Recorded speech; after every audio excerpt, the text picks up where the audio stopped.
మీరు ఆర్థికంగా ఎదుగుదల కోసం ప్రార్థిస్తున్నారు, ఉపవాసం ఉంటున్నారు, మీ వాలెట్‌కు అభిషేకం చేస్తున్నారు. కానీ ఏమీ మారడం లేదు. అదే సమయంలో కనీసం చర్చికి కూడా వెళ్ళని మీ ఆఫీస్ వ్యక్తి తన రెండవ ఆస్తిని కొన్నాడు. మీరు కూర్చుని, దేవుడా, నేనేదైనా తప్పు చేస్తున్నానా? దీవెనలు నన్ను ఎందుకు దాటిపోతున్నాయి అని ఆశ్చర్యపోతున్నారు. అయితే చర్చిలో మీకు ఎవరూ చెప్పని విషయం ఇక్కడుంది. దేవుడు ఇప్పటికే ఆ ప్రార్థనకు సమాధానమిచ్చాడు. ఆయన సామెతల్లో, ఆదికాండంలో మరియు స్వయంగా యేసు నోటి ద్వారా కూడా సమాధానమిచ్చాడు. సంపదను నిర్మించడానికి కావలసిన బ్లూ ప్రింట్ అంటే ప్రణాళిక మీ పక్కనే ఉన్న పుస్తకంలో ఉంది. అదేనండి బైబిల్. మీరు దానిని ఎప్పుడూ ఒక ఆర్థిక మాన్యువల్గా చదవలేదు. నేను కేవలం దశమ భాగమిస్తే దేవుడు మిమ్మల్ని దీవిస్తాడు అని చెప్పడం లేదు. అది నిజమే, కానీ అది మొదటి పేజీ మాత్రమే. మీరు ఎప్పుడూ తిరగేయని పేజీలు ఇంకా ఉన్నాయి.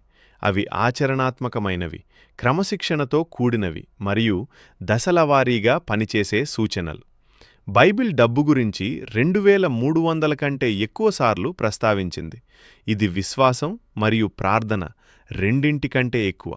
దేవుడు మీరు సంపదను వెంటాడాలని కాదు, దానిని అర్థం చేసుకోవాలని కోరుకున్నాడు.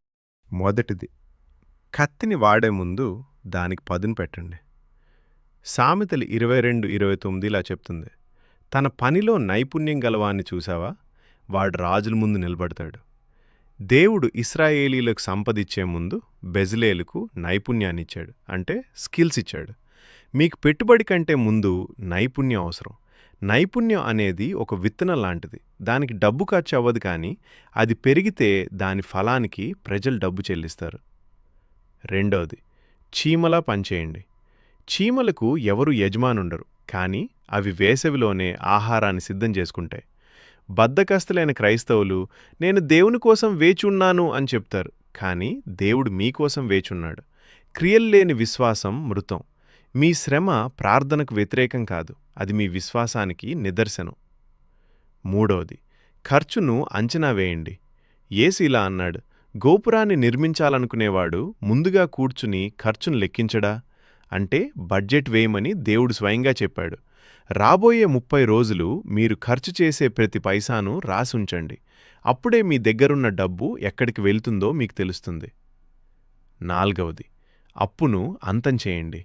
అప్పు తీసుకున్నవాడు అప్పు ఇచ్చినవాడికి బానిసవుతాడు. బైబిల్ ఈ పదాన్ని కావాలనే వాడింది. మీరు అప్పుల్లో ఉంటే మీరు వేరొకరి భవిష్యత్తు నిర్మిస్తున్నట్లు లెక్క. మీకున్న అప్పులన్నింటినీ చిన్న నుండి పెద్ద వరకు జాబితా చేయండి మరియు ఒక్కొక్కటిగా తీర్చివేస్తూ స్వేచ్ఛ పొందండి. ఐదవది, కొంచెం కొంచెంగా పోగు చేయండి. మోసం ద్వారా వచ్చిన సొమ్ము త్వరగా తరిగిపోతుంది, కానీ కొంచెం కొంచెంగా పోగు చేసేవాని సంపద పెరుగుతుంది. ఇది రాత్రికి రాత్రే కోటీశ్వరులయ్యే పథకం కాదు, క్రమబద్ధమైన ఆదా మరియు పెట్టుబడి మార్గం. దేవుడు మీ నుండి వృద్ధిని ఆశిస్తాడు, కేవలం దాచడం కాదు. ఆరోది, ఆదాయ మార్గాలను పెంచుకోండి.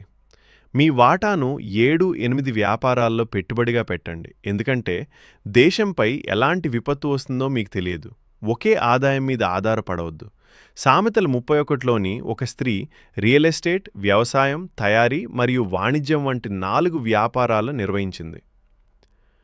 ఏడవది, ఆత్మనిగ్రహాన్ని పాటించండి. గోడల్లేని నగరం ఎంత ప్రమాదకరమో, ఆత్మనిగ్రహం లేని వ్యక్తి అంత బలహీనుడు. మీరు ఎంత సంపాదించినా ఆ నిగ్రహం లేకపోతే అనవసర ఖర్చుల వల్ల మీరు పేదలుగానే మిగిలిపోతారు. నా సలహా ఏంటి అంటే, దేవుడు మీకు నేరుగా సంపదివ్వడు, సంపదను సృష్టించే సామర్థ్యాన్ని ఇస్తాడు. విత్తనం మీ చేతిలో ఉంది, భూమి మీ ముందుంది. ఎవరూ మీకోసం విత్తనాన్ని నాటలేరు. ఈరోజే ఒక నైపుణ్యాన్ని నేర్చుకోండి, ఒక ప్రణాళిక సిద్ధం చేయండి, అప్పులు తీర్చండి, దేవుడు చెప్పింది చేయండి. అప్పుడు ఆయన ఆశీర్వాదాలు మీ జీవితంలో కనిపిస్తాయి. మా వీడియో మీకు ఉపయోగంగా ఉంటే లైక్ చేయండి, మీ స్నేహితులకు, బంధువులకు షేర్ చేయండి. వాళ్ళు బాగుంటే మీరు కూడా బాగున్నట్టే. మిందు వలె నీ పొరుగువన్నీ ప్రేమించినేస్తమా.